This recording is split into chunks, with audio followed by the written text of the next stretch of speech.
I knew I wasn't done.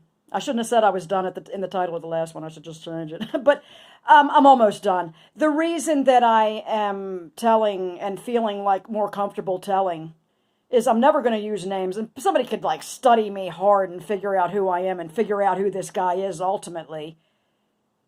But he is no longer a direct danger to me because he died last April.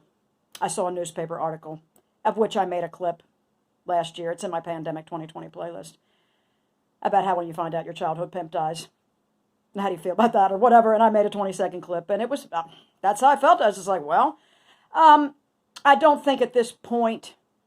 My father has died, which is kind of sad. He was not an actual narcissist. He was just like a flying monkey. He didn't know any better. I think he was a slightly autistic. He just believed that my mom was this cool, awesome person that needed her ass kissed all the time, and he worked a lot and didn't know any better. But she was the very covert, very strange. But I love her very much. I think she's really damaged, and I miss her terribly, which is really weird because she was really, just anyway. But that's how you are when you're little. You love your parents no matter what when you're little, and if nothing changes that, you just can't get away from it. It's natural. It's normal to love your parents. Which is why I thought it was really weird when my kids didn't love me that much. I was like, this is weird. I don't know. Maybe I should have abused them. They would have loved me. I don't know. But anyway, look, my brother died. The abuse, the molester or whatever. Chester the molester. And I won't be able to, I can't say his name because I don't ever want this to come back on his adult children. As far as I know, they don't know. And God only knows what he did to their mom, who, like I said, was accused of trying to kill her 10-day-old nephew. I'm just like, what? No, she didn't. The baby, she was put round up on the fucking plants outside, and they came over to the house and handed the baby to her, and it was on her shirt, and the baby suckled on her shirt, and it got on his mouth, and the people that examined the baby's fine. But they said it was just around the mouth, and they insisted she poured it in her mouth when these people turned around. How fucking crazy is this? And it was able to go on in the freaking court. I was like, I'm reading the newspaper articles. I'm like, Jesus Christ. No. I knew her well enough to know that is the stupidest thing I ever heard. And the doctor that examined the baby said on the tip of his tongue and on his lips. There was nothing down his throat beyond that. It was an accident.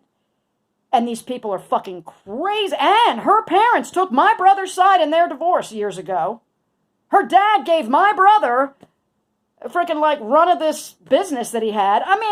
Clearly she was I don't think they had any sons.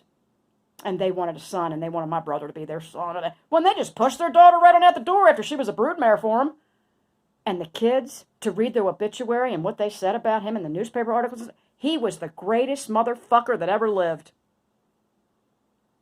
I can only imagine how my ex-sister-in-law is hanging in there. I can't even, I could never, if I ever tried to contact her, she'd probably lose her fucking mind. Because the trauma attached to my family, she definitely doesn't want to see me, and I don't want to see her. But I feel for her. I just feel terrible for her. The fuck is wrong with these people?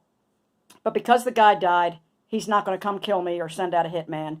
My father died, so there's no danger of him finding out now. So my mother probably wouldn't send out a hitman on me.